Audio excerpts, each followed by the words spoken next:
one and see the battle of these electric type Pokemon, which one is going to be superior. And it's going to be the Zapdos and Grimmsnarl coming out for Kimo on the right hand side of the field, and Regieleki and Moltres out on Wolf's side. So both of those electric Pokemon out in force. I wonder what's going to happen here, Lee. The Moltres, of course, looking to be a little bit precarious from the electric type attacks from that Zapdos, but Kimo might be able to utilize the opportunity to maybe go for some kind of setup with his two Pokemon. Yeah, now the Zapdos is an interesting one on Kimo's side of the field because it does put a lot of pressure onto that Moltres and really kind of puts it off going for that nasty plot which you would normally see it go for here. The Zapdos has to be careful if it does target into it, as you saw in that previous game, that there's Moltres, Galarian Moltres does tend to carry that weakness policy, so firing off an electric type attack into it and not picking up the knockout could be very dangerous to having some big repercussions if it can survive the attack and then return with a big attack of its own. Yeah, well, it's going to be the Dynamax Zapdos taking for the field. Very explosive start here for Kimo. Just wants to get Dynamax out on the field. Can apply a lot of pressure with Zapdos, maybe going for something like the Max Airstreams to be able to get the speed up on his side of the field. It is indeed going to be Wolfe, however, also matching with a Dynamax of their own. Interesting combination of events here. You know, seeing Wolfe actually go for that early on Dynamax in his previous match. We saw him in the winner's bracket. He was actually going for that Dynamax a little bit later on. But this time, Moltres straight out of the blocks wants to be able to get that additional HP advantage and start dealing some really big damage, and also allows it to be potentially protected from any of those electric type attacks, able to take it a little bit better. Regieleki going for the light screen, however, on Wolf's side of the field, of course, going to boost up the special defenses, as Zapdos does go for that Max Airstream, so targeting down into the Regieleki. Regieleki able to survive though on 20 HP, as the speed on Kimo's side will be boosted up. The critical hit dealing that additional damage, but not enough to be able to pick up the KO. Wolfe will still have Regieleki after taking that damage, and Zapdos revealing itself to have the Life Orb. Moltres going to retaliate with that Max Darkness, targeting down, going to reduce the special defense of both of Kimo's Pokemon there. Not dealing a huge amount of damage though, however, but I think the critical thing here is to be able to get those stat drops. You know, special attacker there, and the Regieleki as well can apply a good amount of pressure. But Grimmsnarl is going to follow up with the Spirit Break into the Regieleki, and thanks to the critical hit previously,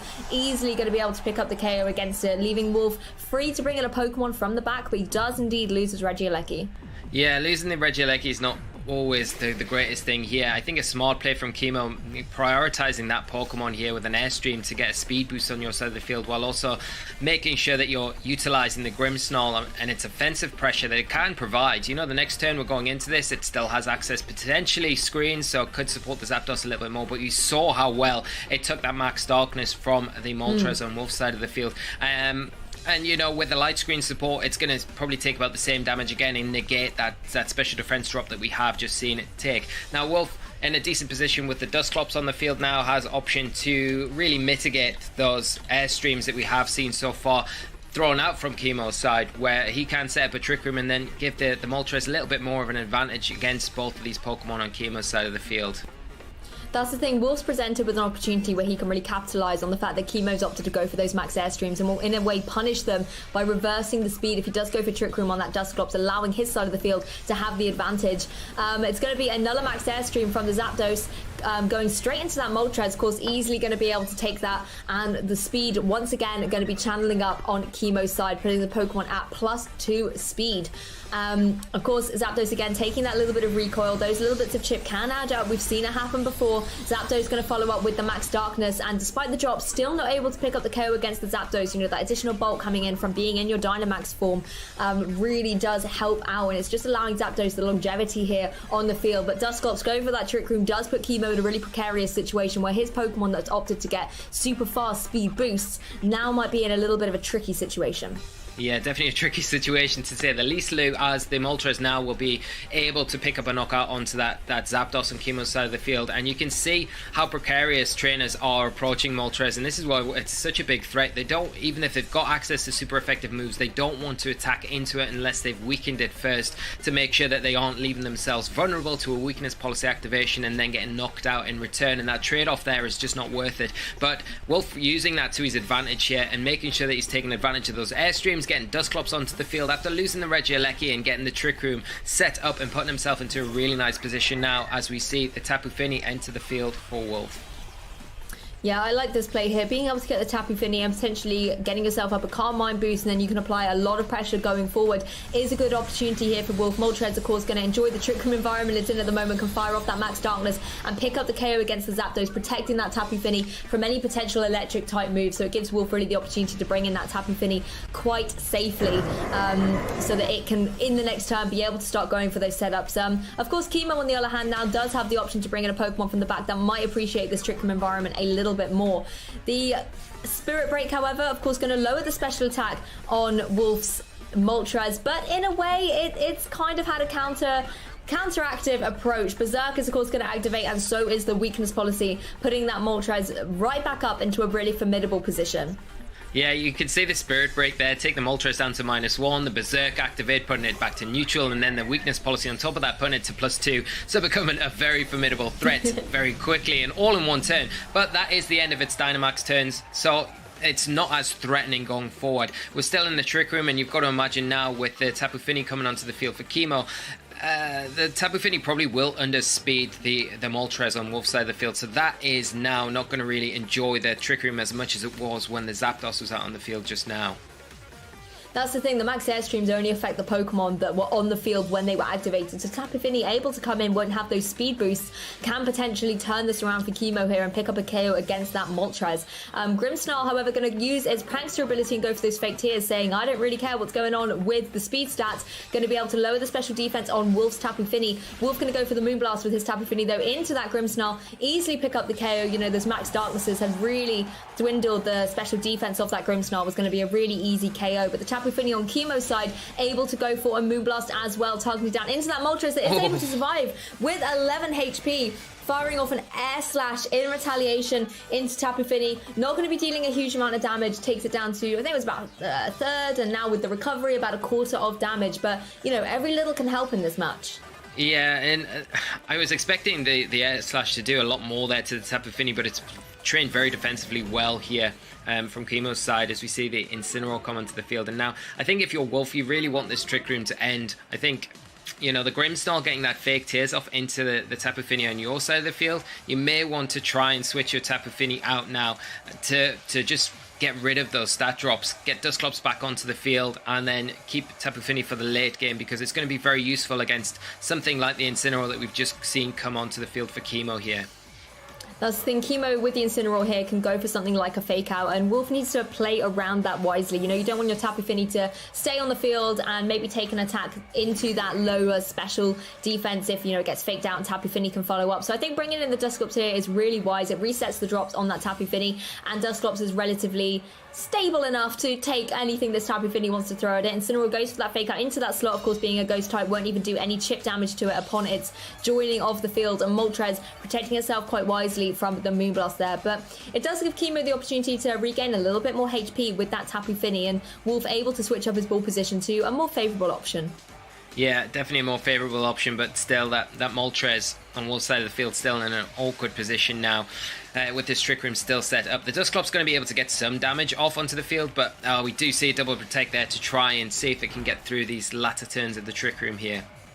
Yeah, not able to get a double protect on this occasion. Incineroar going to be going for that Darkest Lariat, targeting right down into the Dusclops. Does a decent chunk of damage, probably about a third there, of course being super effective as Tapu Fini follows up with the Muddy Water, able to connect on both of Wolfe's Pokemon, easily picking up the KO against that Moltres and doing a little bit more damage to that Dusclops. But it's still sitting at over 50% damage, HP remaining, so it would be able to potentially take a combination of those attacks again, and it's just whether Wolfe kind of has the utility with his Tapu Fini and Dusclops remaining to be able to take down these last Pokemon on Kimo's side of the field. Yeah, and it's going to be very difficult, and I think it comes down to how well the only speed control that we got on the field is from that Dusclops that Wolfe has access to. So can he utilize the Trick Room to maybe take advantage of the match this way? It would be interesting to see, but both threats on Kimo's side with the Incineroar revealing that Darkest Lariat, big problems for the Dusclops, and if it goes down this turn, then things get a lot more difficult for Wolfe going into the rest of this game. Well, a Moonblast apiece for the Tapu Finis. The Moonblast coming out from Tapu Fini on Wolfe's side, dealing a lot more damage to the Tapu Fini on Kimo's side than it dealt to the Dusclops. Dusclops, as you saw there, having a really clutch survival on 1 HP, able to go for that Trick Room and just give Wolfe the sort of the speed environment that he would prefer in this scenario. And I mean, what a survival there from the Dusclops. That is huge. On 1 HP, the Dusclops hangs on, showing once again what a consistent Trick Room user it really is. And really pulling Wolfe back into this game now. The Tapu Fini going to be very close to being knocked out by a Nightshade. And the Incineroar is not a Pokemon that you really want to be facing down against a Tapu Fini in whatever environment here. Especially because we haven't seen Snarl. That is another common move that you'd normally see on Incineroar to reduce the effectiveness and reduce the special attack damage on something like a Tapu Fini now, but we're just seeing the Darkest Lariat, which has been continuously clicked here as a move choice by Kimo. Yeah, but Dusclops really making the most of this opportunity, going for that Pain Split, dealing a huge amount of damage and regaining some HP itself from that Incineroar, so kind of utilising the advantage that Kimo had with the HP on Incineroar against him a little bit. Light Screen wearing off as well, so Tapu Fini on Wolfe's side looking really relatively healthy, and if Wolfe is able to kind of dwindle the HP down on that Tapu Fini, it's going to easily be a KO or anything that Tapu Fini on Wolfe's side wants to throw out against it. And like you said, Lee, there's not really a lot that Incineroar can do to Tapu Fini in this scenario. No, and that's the problem, I think. If it had Snarl, it might be able to really kind of reduce its effectiveness here and stop the damage and allow then your Tapu Fini to kind of start out damaging the opposing one on the field. But because of that Darkest Lariat and what you're kind of relying on, and you can see it's just not doing the damage it needs to into the Dusclops here. Are we going to see a double up maybe from Kimo's side? But as you're doing that, you know, the one problem with doing that is you're not getting the damage off onto the Tapu Fini, which is actually the real offensive threat on Wolfe's side of the field. Yeah, exactly. Incineroar just not able to pick up the KO against that Dusclops, and constantly with each of those Pain Splits, the HP is being dwindled closer and closer to 0 on that Incineroar side. Whereas the Tapu Fini, as you can see on Wolfe's side, it's really untouched at this stage. It's sitting in a really good position. We know that it has access to spread moves, such as the Muddy Water, and with the HP being dwindled down on Kimo's Tapu Fini, it's looking very, very vulnerable. Dusclops, however, just going to go straight for the Nightshade, giving Incineroar very little room to maneuver. It's going to go for that Darkest Lariat and connecting into that Dusclops. I think this time it is finally going to be able to get the KO. I'm sure Incineroar's going to be happy about that, but then it still has to face down against that Tapu Fini, and I don't think, as mentioned, it has as many options for Tapu Fini as it had for Dusclops. No, I don't think it's got as many at all, and I think such low health at the minute. We've just seen the Protect there from Kimo's Tapu Fini. It's not really going to have the option to go for it again. I mean, you could do, but I don't really see what advantage this is going to get you here. We've not really seen too much from the Incineroar to say it's a threat to Wolfe's Tapu Fini. So I feel like he's got the position now. He's got the damage off that he's needed to get this far in the match. And it's been enough for him to potentially close this down with the Trick Room ending after this turn. Well, Darkest Lariat coming into Tapu Fini from that Incineroar does a little bit of chip damage as Tapu Fini can go for that Moonblast. Finally able to connect onto the Tapu Fini on Kimo's side. We've seen it go for those Protects a couple of times and kind of avoid having to take this KO as the Trick Room ends. But regardless of the speed at this stage, I don't think a critical hit from Incineroar is going to be able to save the day for Kimo. That Tapu Fini on Wolfe's side is just too strong in this situation. Yeah, no, I don't think there will be a single critical hit that would save you in that situation, unfortunately. But, I mean, very well positioned there by Wolfe. And we identified early on what he was trying to do by getting the Dusclops on the field when he did and get that Trick Room up. And it was so pivotal that he did, because that was the kind of the big change in that game there, where he was able to get the Trick Room up and then use that Dusclops to really disrupt what Kimo was trying to do at that point and wear down the opposing Tapu Fini that was the biggest threat. And I think, you know, in previous matches, we haven't really seen what we've covered so far. Tapu Fini kind of excel and warrant its place on that kind of the pedestal of top used Pokemon, and I think we're starting to see why it's such a good Pokemon in this match here, because of the ability it has to really just chip away, especially when it's got a nice partner like Dusclops sitting next to it that causes a lot of disruption and drags in a lot of attention from your opponent. It frees up Tapu Fini just to sit there a lot of the time, and when you take advantage of those board positions, which Wolfe is so good at, in the end game there, it's very difficult to come back on. I think Kimo is unfortunate not to get the knockout. 1 HP is very fine margins. If you get it there, I think the game becomes a lot easier because there's no Trick Room. Your Tapu Fini probably outspeeds Wolfe's Tapu Fini, we're assuming, from the information that we got from the Trick Room. and then it becomes a little bit easier. The 2-on-1 there, it becomes a bit easier to deal with, and it wouldn't have been as easy as I'm talking about, but I think for Kimo it may have been a different outcome there if the Dustclops had went down. But as we've seen again, Dustclops providing incredible support, and what a nuisance it can be.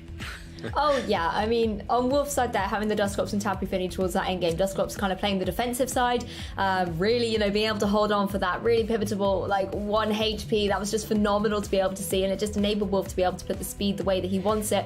For on the offensive side, that Tapu Fini, I mean, we saw it go from Moonblast after Moonblast after Moonblast, and, you know, kind of giving a nod to the item choice on that Pokemon as well, but the damage output that it was doing was just phenomenal, and it just, you know, was able to take that game 1 for Wolf. So let's jump into game 2 and see if Tapu Fini is going to be jumping back into the action, whether we're going to see 2 Tapu Finis on the field once again, or if our trainers are going to change things up. Well, it's going to be Grimmsnarl and Zapdos out on the field for Kimo, and no surprises here, Regieleki and Moltres out here for Wolf. So once again, we've got the 2 electric types here on the field, able to apply pressure. The Regieleki, of course, can deal some damage with its electric type moves, or can go for those screens.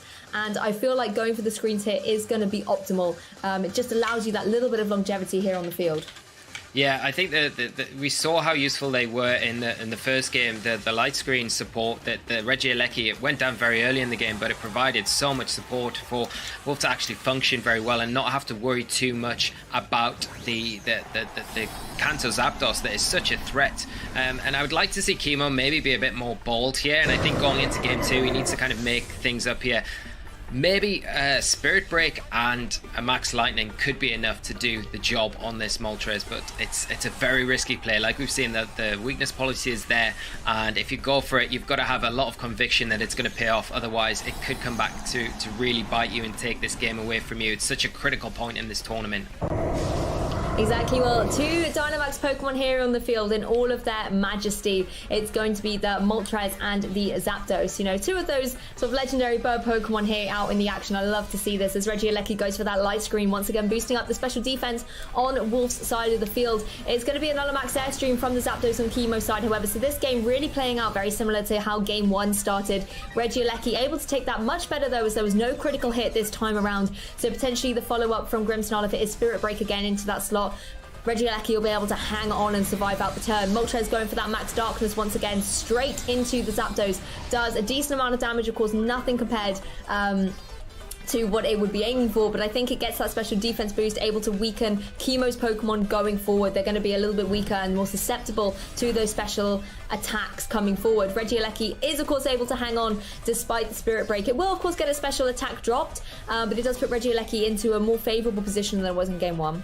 Yeah, and I think this really identifies how crucial that critical hit was in game 1. You know, losing the Regieleki so early on meant that Wolf wasn't really able to get the most out of this Pokemon. Got his screens up, which was very beneficial, but we can now see it can put a bit of more pressure onto the both opponents' Pokemon on Kimo's side of the field, because the Regieleki is going to be faster even after the Airstream, you would assume, than the Zapdos, depending on how it's trained, of course. And with that special defense drop as well, it's going to be able to do decent damage to both Pokemon here and force that Grimmsnarl into going for that light screen support that it so desperately needs at this point.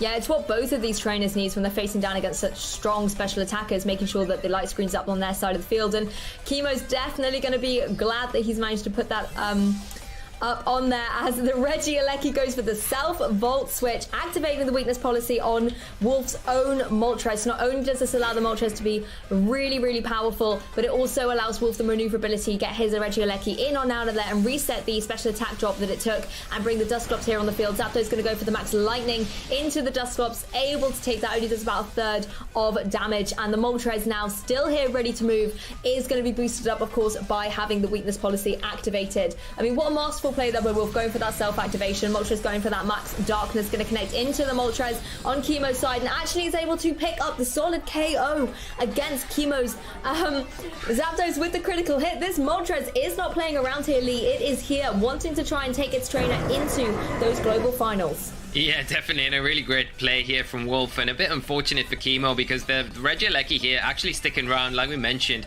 not getting hit by the critical hit in the second game meant it was able to get the Volt Switch to boost that Moltres and activate the weakness policy, which has then allowed it to pick up a knockout, and now still Dynamaxed in a very, very dangerous position here. Max Airstream being an issue, especially for the Tapu Fini here. It's going to get hit. If it targets into that slot, it's going to take a lot of damage. And obviously the Grimmsnarl as well has taken those special defense boosts already. So it is going to be in a little bit of an awkward position if it wants to stick around any longer in this game and really have much more effectiveness. I mean, it was great for Wolfe to be able to capitalise on the special attack drop that Regieleki had as well, not dealing as much damage to his own Moltres. And Moltres here going for that max airstream, so Wolfe going more on the speedier side of the tournament this time, picking up that solid KO against the Grimmsnarl. He's really not playing around at the stage, wants to get every single KO and dive into those global finals potentially. And Grimmsnarl is going to be KO'd, returning to Kimo, and Kimo is now down to his last 2 remaining Pokemon. Tapu Fini utilising opportunity to go for that Calm Mind, wants to make sure that even behind the light screen, it's got that additional special defense boost in the face of this Moltres. And we know Tapu Fini is a very good answer for the Moltres, but the way the Moltres is running at the minute and the fact that Dusclops is able to help it out, taking away 50 HP from that Tapu Fini, it's going to be a formidable threat to be reckoned with. Yeah, definitely. And you make a really good point about the Spirit Break benefiting Wolfe there on the Regieleki, reducing the attack damage there from the special attack, and meaning that he's not taking as much damage when the Moltres actually has that weakness policy activated. A really nice play all in all. The Tapu Fini, they're getting the Calm Mind up. I think it's a nice play because then it starts making this Tapu Fini very threatening very quickly. The Moltres is going to be prone to potentially a fake out here from the Incineroar, but you're quite free with Dusclops at this point to maybe just go for a Nightshade and get more damage onto the Tapu Fini. Once you can remove that Tapu Fini from the field, it's going to mean that you've got quite a lot of resource left to deal with Incineroar. That's not maybe the most offensive Pokemon that you want out against the remaining Pokemon that Wolfe's got left.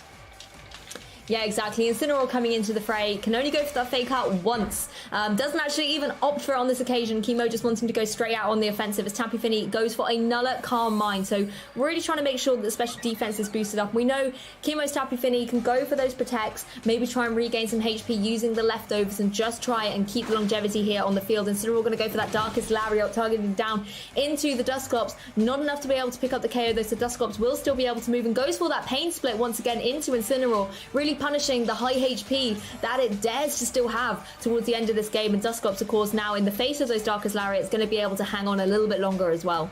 Yeah, a really nice play there, pulling the Dusclops from the brink back into this game. The ability there, just sharing the HP with that Incineroar on Kimo's side of the field. And now in a position again where the Dusclops is free to go for maybe a Nightshade here, and potentially with an Air Slash as well. The problem with Moltres is it does have access to attacks that can flinch the opponent, and being the fastest Pokemon on the field because of that airstream, then it does have the chance. And all you would need with Moltres is to get maybe one flinch onto the Tapu Fini with either obviously an air slash, which it will be going for, its signature dark type attack, which is not the most optimal play.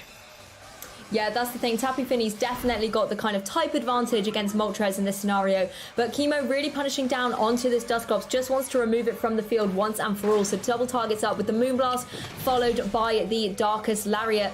Not enough, however, to be able to pick up the KO, and the sort of the lesser HP Dusclops has, the more it can take from those Pain Splits. But the interesting thing there is actually Dusclops went for that Haze, removes all of the stat boosts, including the ones on the Moltres. But I think the critical thing Wolfe has identified is you need to remove the stat boost on that Tapu Fini, because yes, it has the +2 special defense, but it also had +2 special attack, and it was critical for Wolfe to be able to remove that threat.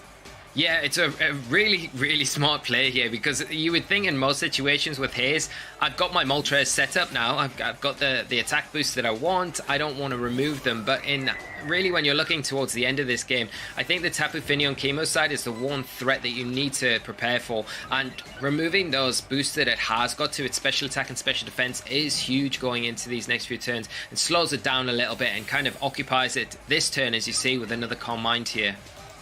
I love the shade that this Moltres is throwing to Tapu Fini right now. You know, Tapu Fini had its +2 special attack stat removed, and Moltres is able to get that back on itself with one move. But Tapu Fini has to click Calm Mind twice in order to get back to that established status. So Moltres really looking again strong, having that nasty plot boost up. It can still start dealing out some really good damage despite the Haze that previously had gone off from the Dusclops.